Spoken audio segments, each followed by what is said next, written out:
गुरु जी, आज के इस अंक में हम बात करने जा रहे हैं दस्त और बुखार को लेकर। दस्त पेट से संबंधित समस्या होती है।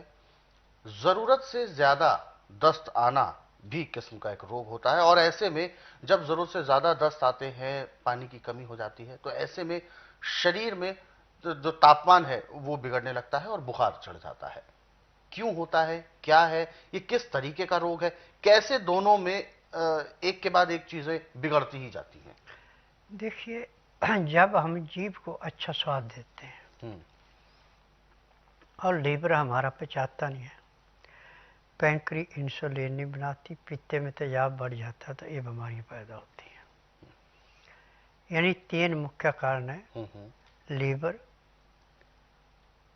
तिल्ली, पैंक्री और पित्ता। ये चार चीज़ें तो बहुत ही मुख्य हैं। लीवर पचाएगा, पैंक्री इंसुलिन बनाएगी, पित्ते में तेजाब नॉर्मल होगा, गुर्दे जाके साफ करेगा, जो उसका खून बनेगा तिल्ली को दे, तिल्ली ने स्वीकार किया, दिल को दे दिया, मैं बीमारी कोई नहीं। जब इसमें गड़बड़ी होती है, लीवर पचाता नहीं है, पैंक्री इंसुलिन बनाती, पेट में सड़ता है, तो जाके ये गुर्दे के ऊपर ऐसे बैठता है जैसे खड़े पानी पे काई जम जाती है। जी। फिर उसमें जो थोड़ा बहुत खून बनता भी है, उसको तिल्ली स्वीकार नहीं करती, उल्टा फेंक देती। तो इससे दोनों काम हो जाते हैं, बुखार भी चढ़ता है और दस्त भी लगता है। अब वैसे तो हमारे पास इसके सैकड़ों उपचार हैं, परंतु उपचार वो ही करना चाहिए जो सबसे आसान हो। इसमें हमें तीन चीज़ों की ज़रूरत है: अदरक का रस, शुद्ध मीठा तेलिया और शुद्ध संगरफ। अच्छा। 25 ग्राम हम अदरक का रस ले लें, 10-10 ग्राम मीठा तेलिया और सिंगरफ ले लें, और इसको अच्छी तरह मिला के घोट के इसकी काले चने के दाने के बराबर छोटी छोटी गोलियां बना के चाय में सुखा दें। जब भी कभी किसी को ऐसी शिकायत हो तो एक गोली सुबह एक शाम को गुनगुने पानी से खाने को दें, तो बुखार भी उतर जाता है और दस्त भी बंद हो जाता है। परंतु इसमें खान पान पे ध्यान देना पड़ता है। उस टाइम पे रोटी नहीं देनी खाने को।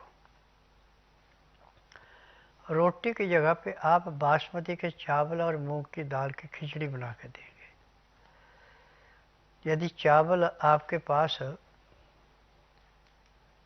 20 ग्राम है, तो मूंग की दाल आपको 30 ग्राम डालनी है, वो भी साबुत या दली हुई छिलके वाली।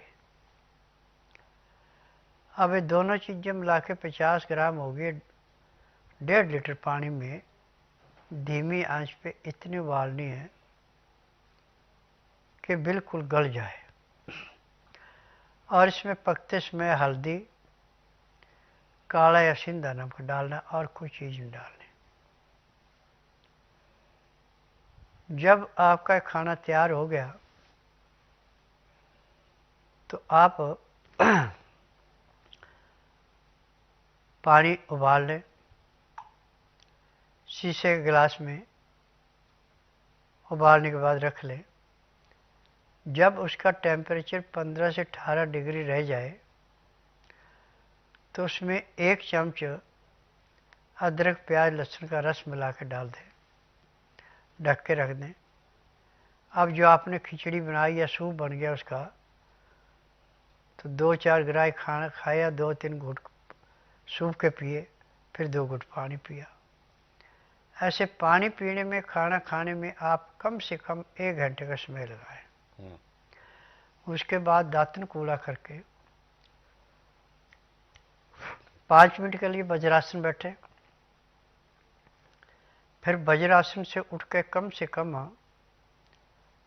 20 मिनट तक थोड़ा सा आप टहल लें। फिर आधे घंटे के लिए आप शवासन लेट जाएं।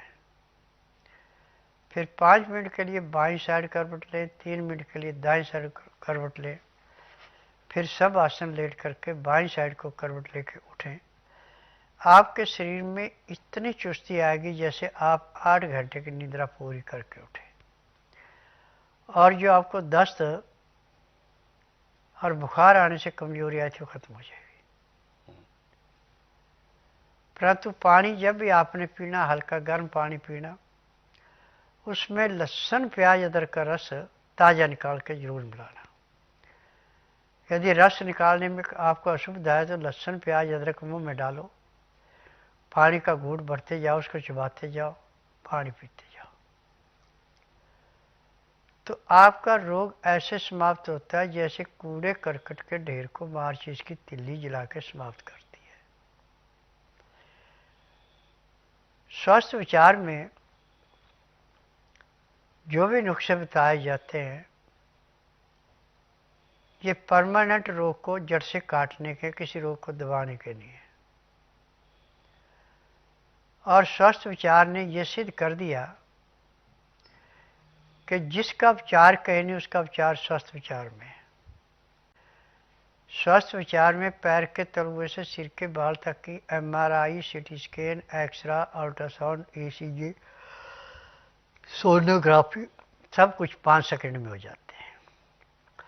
उसमें जो जो कमी शरीर के अंदर पाई जाती है सब दवाइयाँ दी जाती हैं। दवाइयाँ खाने की हैं, दवाइयाँ पीने की हैं, मालिश करने के तेल हैं, आँख में, नाक में, कान में डालने की दवाइयाँ हैं। यदि दवाई आप नियम से लेते हैं, परहेज करते हैं, तो जिस दिन आप आश्रम में आएंगे उसी दिन आपको कम से कम 20% आराम तो परमानेंट मिल जाएगा।